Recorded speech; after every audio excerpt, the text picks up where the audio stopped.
लेकर के जाओगे, ठीक हो जाओगे। सिद्धि प्राप्त पुरुष हैं, आप कह रहे हैं कि सिद्धि मिली। एक छोटा सा मैं अज्ञानी हूं, मेरा ज्ञान वर्धन कर दीजिए। एक गुरु क्या होता है? गलत से सही मार्ग में लाने का ही तो एक जरिया होता है ना, तरीका होता है ना। गुरु तो वही होता है। तो क्या एक गुरु की जिम्मेदारी ये नहीं बनती थी कि अरे मेरे चरणों की धूल की तुम्हें जरूरत नहीं है, तुम यहां बैठो, मेरी कथा सुनो और कथा से ही सीधा संसार के तमाम सुखों को प्राप्त कर लोगे? ये भी तो बोल सकते थे। फिर वो अज्ञानी क्यों बना रहे थे? क्योंकि एक भक्त को गुरु ने वो सिखाया चरण रज लो, तो गुरु जिम्मेदार क्यों नहीं? वो हाथरस गुनहगार क्यों नहीं? हाँ, यहाँ पे जब चरणों की धूल का सवाल आता है तो गुरु जिम्मेदार होता है कि तुमने ऐसा कहा कि चरणों की रज लेकर के जाना, तब गुरु दोषी होता है। माने ना आप। और अगर ऐसे सत्संग सुन करके, मान लीजिए हम विनोद जी, गुरु का काम तो आंख खोलना है। सत्संग सुन करके हम कहीं जाते हैं, कहीं भीड़ इकट्ठा हो गई, एक दो मर जाते हैं, तो उसमें कोई गुरु की दोस्ती थोड़ी नहीं होता है। सही बात है, आप भी गुरु, इसीलिए मैं पूछ रहा हूँ। गुरु कम से कम आंख तो खोल रहा है ना, तो गुरु कम से कम ये भी तो कह देगा ना कि ये पाखंड की जरूरत नहीं है। तुम जहां पे भी हो, अपने घर में ही हो, मूर्ति हो ना हो, एक श्रद्धा भाव रखो और भगवान को याद करो, सब कष्ट दूर हो जाएगा। यहाँ आने की जरूरत नहीं। ये भी तो आप कह सकते हैं। विनोद जी, एक प्रश्न मुझे, एक योगी जी से एक बार मुझे प्रश्न पूछना है।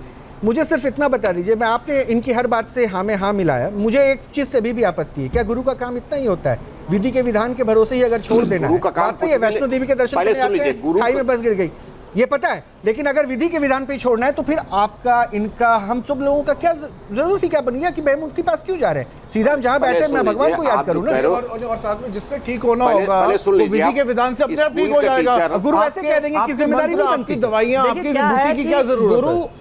गुरु तत्व हो गया, शिष्य हो गया, परंपरा मंत्र, ये बहुत बड़े विषय हैं। लेकिन जहाँ तक आपने एक बात बोली है कि गुरु की जिम्मेदारी क्या उतनी सीमित हो जाती है?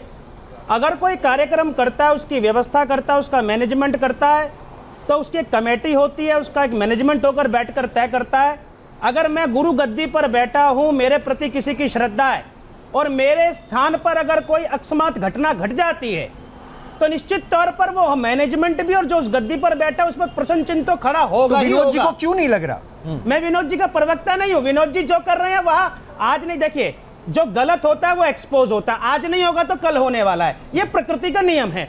हाँ, अगर कहीं लाखों की भीड़ है, मैनेजमेंट व्यवस्था खराब है, 80,000 लोग आने थे, 4 लाख लोग आ गए, तो निश्चित तौर पर प्रशासन भी, शासन भी, वो मैनेजमेंट भी और गद्दी पर बैठा गुरु भी उसका कारण और जिम्मेदार है। दंड मिलना चाहिए उसको। विडंबना देखिए, जो कुछ भी हुआ वो इस वक्त यहाँ पर हम बात कर रहे हैं, वो बाबा जो 121 लोगों की मौत के बाद लगभग हफ्ते भर सामने नहीं आया, और जब आया तो उसने ये कहा कि ये विधि का विधान है। मैं अभी यहाँ से मान लीजिए निकलता हूँ, मुझे अपने आश्रम जाना है और मैं बीच चौराहे पर रोड पर खड़ा हो जाऊं और मुझे पता है हजारों गाड़ी आएंगी और कोई गाड़ी आई और मुझे कुचल कर चली गई, तो कोई क्या ये थोड़ी बोलेगा विधि का विधान था? अरे मैं जानता था कि यहाँ से गाड़ी आने वाली है, मैं वहां खड़ा हो गया, कोई कुचल कर चला गया और कोई बोलता है तर्क देगा विधि का विधान था। ऐसा नहीं होता। मेरी बुद्धि, मेरा विवेक भी कुछ काम करता है।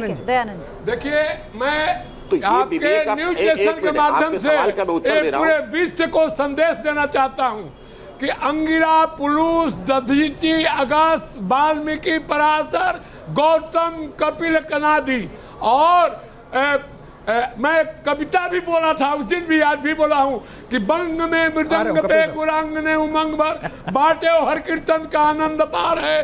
तानपुरो सूर की और खंजरी कबीर जी की, मीरा तुलसी की, या जग में भक्ति का प्रचार है। तुकाराम, हरिनाथ, ज्ञान दी भंडार नानक, नरसिंह बुझाए वो जूना आ कहे पतालनाथ, हाथ संत रैदास वाल्मीकि। बोलिए किस साधु के ये में भगदड़ हुआ था? बताइए एक भी उदाहरण।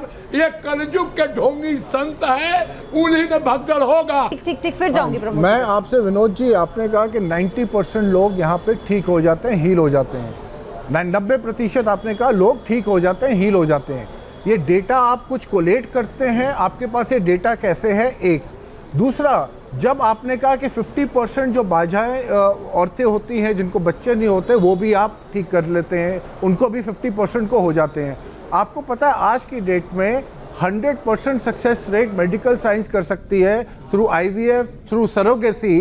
तो सवाल ये है कि आप उनको हॉस्पिटल में क्यों नहीं भेजते और वहाँ पे, और आपका वो 50-50 जो कॉइन को टॉस करने वाला जो आपका इलाज हेड या टेल, वो क्यों करे?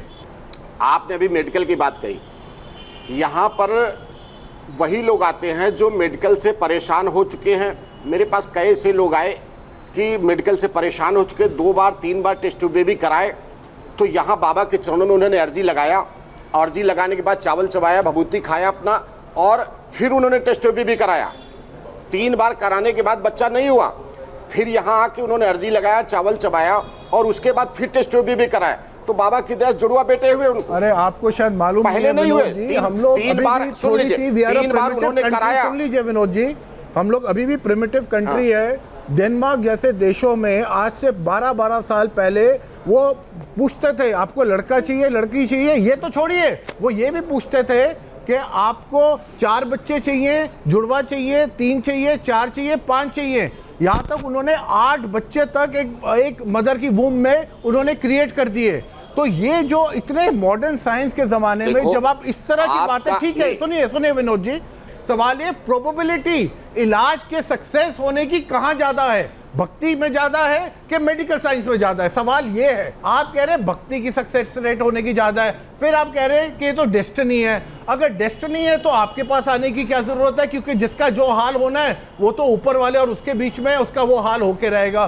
फिर आप कहां से आ जाते हैं? दूसरी चीज सुनिए, एक मिनट सुनिए, पहले कंप्लीट करने दीजिए। दूसरी चीज, आपका जो मंत्र है, आप कोई गुरुकुल नहीं गए, मुझे आपके फादर का नहीं पता कि वो किसी गुरुकुल गए कि नहीं गए, उन्होंने कहां से, उनको कहां से मंत्र मिला। अब मान लीजिए मैं अपना खुद का एक मंत्र क्रिएट कर लेता हूं और मैं इस तरह का बिजनेस बना लेता हूं, कल को अपने बेटे को देता हूं, मेरा बेटा अपने बेटे को देता है और उसमें होता है छू छू छुम छुम छुम, मैंने बना लिया मंत्र, तो क्या हो जाएगा उससे? सवाल ही ऐसा है। इसका मतलब आप देखो, भगवान को नहीं मानते, ईश्वर को नहीं मानते, केवल साइंस को ही मानते हो। साइंस भी ईश्वर से ही चली हुई है और मंत्र भी ईश्वर से सवालों का जवाब दिया। जहाँ पे ईश्वर, बहुत सारे ऐसे डॉक्टर हैं, एक डॉक्टर होता है तो बहुत सारा उसका नाम हो जाता है। जैसे पेशेंट को छूता है और जैसे ही उसको दवाई देता है वो स्वस्थ हो जाता है। एक डॉक्टर बैठा रहता है बेचारा, उसके पास कोई नहीं जाता। तो ये क्या डॉक्टर कमी है? नहीं। या उसकी साइंस की कमी? नहीं, उसकी किस्मत की कमी, ईश्वर की इच्छा है। तुम्हें 10 रुपए में रखना कुछ और है, आप कहीं और उसको 10 रुपए में रखा है। ऐसे ही आप अपने भक्तों को घुमाते हैं। सॉरी, लिखा कि बालाजी मंदिर जाने से तुम्हें लाभ होगा, तो लाभ होगा। अगर नहीं लिखा ईश्वर ने तो नहीं होगा। जैसे आप मेरे सवाल का जवाब नहीं दे रहे, आप घुमा रहे हैं। किसी डॉक्टर के पास जाने से लिख दिया अगर ईश्वर ने कि तुम्हें उस डॉक्टर के पास जाने से लाभ होगा, तो होगा, 100% होगा। और लिखा है कि ईश्वर ने उस डॉक्टर से नहीं, तुम्हारे फलाने डॉक्टर से लाभ होगा। फोन कट गया उनका, लेकिन उनका वापस से कनेक्ट हो। दयानंद जी, एक ये जो प्रश्न था, 5 सामग्री देते हैं, ठीक है, 5 सामग्री, वो तो 100 रुपये चार्ज भी करने लगे। पहले बोलते थे फ्री में देते हैं, अब 100 रुपये क्यों चार्ज कर रहे हैं? अगर जन कल्याण कर रहे हैं तो फिर मेरा सवाल है कि जन कल्याण में पैसे कहाँ से आ गए? एनीवेज, चावल चबा के बच्चे हो जाएंगे, 25 वर्ष से उसको बच्चा नहीं हुआ, ऐसा होता है क्या? इसको आप सही मानते हैं पाताल बाबा जी? उसको सही नहीं मानते हैं। कारण है कि देखिए, हमारे रामायण में सब कुछ है, ये लोग पढ़ते नहीं है और गुनते नहीं है। वर्णानाम अर्थानाम शंघानाम रसनानाम छंदसामपि मंगलानाम च कर्तारो। भगवान के अलावा कोई आपको मंगल नहीं कर सकता।